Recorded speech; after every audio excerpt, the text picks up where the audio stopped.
11:30 on September 12th near 21st Street and 7th Avenue.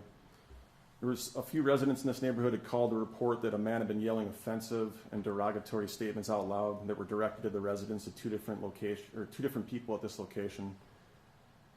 Let me start that over again. Multiple residents in the neighborhood called the police after a man had been yelling offensive and derogatory statements out loud that were directed to the residents of two different locations in that neighborhood.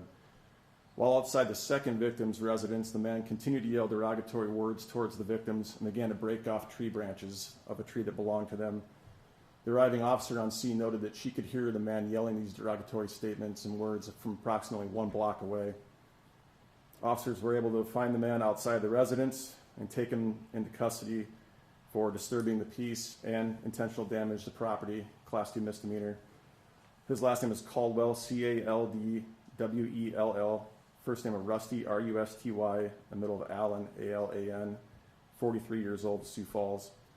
The report indicates that there may have been some prior disorderly, behavior by the suspect in this case towards one of the victims, according to the report, with some comments and text messages. I'm not going to repeat what was said due to being police briefing, but this was doesn't have a date as to when that happened as far as the initial incident, but this was on the 12th that I'm talking about right now. So did they know each other then? They live in the neighborhood together. I don't know the extent of their relationship, but they know who each other are. Drugs or alcohol involved in that? There was some discussion that there was a history of him drinking and making comments before. It doesn't say anything in the report about there any alcohol being involved at this point that I can see anyways.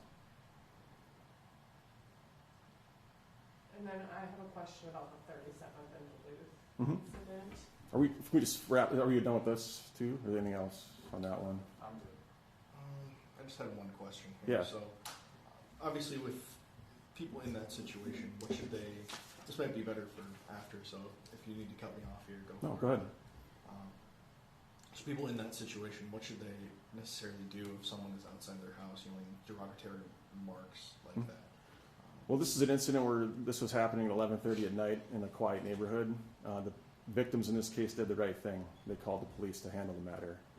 There is, some concern if somebody's yelling things that it doesn't matter what they're saying as far as if it's being loud and offensive at any time of the night like that would be something you want the police to handle. You don't want to go out there and handle that yourself or try to have a discussion with these people. It's just best to lock the door and call 911 and have a police response to handle it.